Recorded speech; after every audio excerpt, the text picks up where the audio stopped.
Hey, what is up guys? It's Richard the Espion back again with another video, and after binge watching Ben 10, I've been rethinking the possibilities of the Omnitrix, and also expanding on what the Omnitrix can actually do.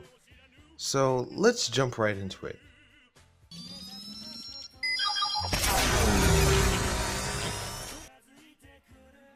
Firstly, what is the Omnitrix, and what does it do? Well, the Omnitrix is a device created by the Galvan Azimuth that allows its user to alter their DNA in physical form.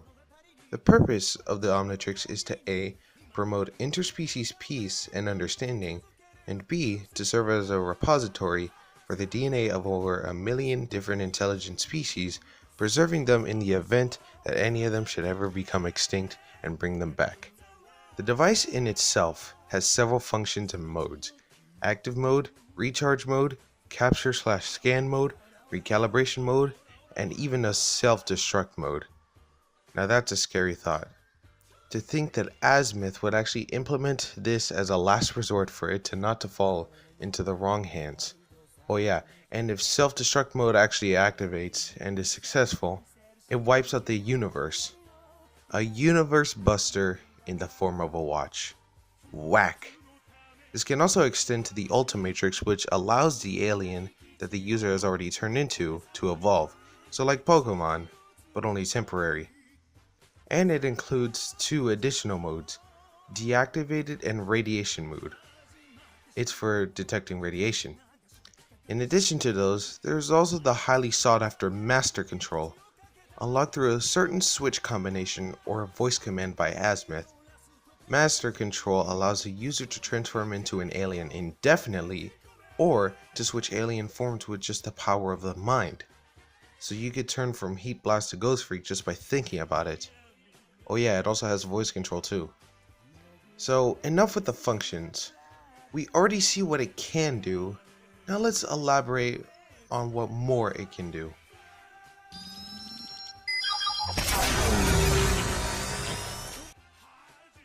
Consider this scenario. Ben is somehow zapped into a different universe and he's flung into the streets of New York City. He's surrounded by all these people, he doesn't know where to go and he wants to go back home. But the Omnitrix is suddenly in scan mode because it detects a new DNA strand that is not in the codon stream. If you don't know what the codon stream is, it is basically the entire database on a different planet that stores all the DNA information of the alien DNA samples of the Omnitrix. There's an on-screen tracker/compass on the Omnitrix showing where this DNA source is, so Ben decides to follow it. Ben then arrives at an apartment complex, and at the top floor, the Omnitrix is going wild. The DNA source is right behind the door. So, Ben knocks on the door, and the door opens, and who does he see? None other than Peter Parker. Alien DNA sample acquired. The Omnitrix scans Peter and his altered DNA is now in the Omnitrix. And now we have Spider-Man as a new hero for Ben to transform into. Included in this new hero are all of Peter's abilities: enhanced agility, super strength, spider sense, great reflexes, wall crawling, and organic webbing. But suddenly, Peter intervenes and asks who Ben is. Ben introduces himself and tells Peter what has happened to him, what he does, and what the Omnitrix can do. Peter, seeing that he has encountered worse things and stranger things, believes Ben. So while he's there, they chat it up. Peter tells Ben about his career as Spider-Man and offers a truce until Ben returns to his universe. Later at night, Peter, listening to his police radio, is informed that there has been a sudden murder spree by some abnormally large black creature. Peter shoots up, Ben transforms into the aerophibian Jet Ray, and both make their way to the crime scene and follow the track of blood leading into the sewers. Creeping in quietly, Peter and Ben continue on the path and see Venom feasting on human flesh, and of course the Omnitrix goes wild over the new DNA sample. The built-in AI's voice is quite loud and Venom notices both Spider-Man and this new creature and goes on the attack. But before he can land a strike, the Omnitrix scans the DNA sample of the Clintar and registers it into the codon stream. Ben can now become a Clintar, or a symbiote. Jet Ray forces himself to transform back into Ben, and decides to try out this new symbiote transformation, Ben Symbiote. Admittedly, I can't come up with a better name. I think I could have used Biograde as a name because the symbiotes are essentially biological versions of galvanic mechamorphs, or if you don't know, upgrades. But I wasn't entirely sure.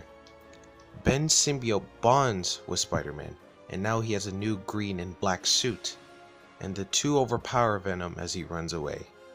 Ben unbonds and transforms back into a human, and suddenly a wormhole flings Ben back into his universe.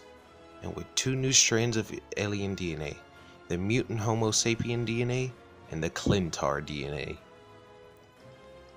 Now before we end off this video, I also have to discuss a few points. When the Omnitrix receives a new sample of DNA, it allows the user of said Omnitrix to transform into this newly processed species, giving the user the form and strength of the species. But, in addition, you also have that species' weaknesses. So, the Clintar, originally, they were a benevolent species, and they still are.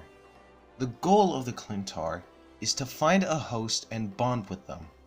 In exchange for allowing the Clintar to live in the host's body, the Clintar gives its host an immense boost in power, agility, and durability, in addition to amplifying the characteristics as mentioned by Dr. Kurt Connors in Spider-Man 3. But, if the host is in an incorrect emotional, moral, and mental state, and at an unbalanced chemical balance, the symbiote will become corrupted. And since the Venom symbiote was rejected by Peter and attached itself to Eddie Brock, who has a hatred for Spider-Man, we now have the mess known as Venom. But, since Ben scanned what is a corrupted Clintar, Ben should have transformed into one. But he didn't. So, what does this exactly mean? Does this mean that Ben is in the correct state to not be corrupted and fight Peter? Yes. Yes, it does. As well as this, I'd like to mention something else. Ben, as Ben Symbiote, has all the abilities of a traditional uncorrupted Clintar, as well as its weaknesses. He could attach himself to any living organism and control them, similar to how Upgrade could control any given piece of technology. This means that Ben could just as well asexually reproduce, if given the right amount of time. But if he was corrupted, that would be the symbiote equivalent of malware in Ben's universe. I'm just putting that idea out there. And that was my personal take on the Omnitrix's abilities. And I personally feel like I did a good job on this. If there are any mistakes or any scenarios like this that you want me to talk about, please feel free to let me know in the comments. If you want to come onto the party boat, press the subscribe button and you'll be a new passenger. Be sure to like and share the video around to see what others think. I'll see you guys in the next one.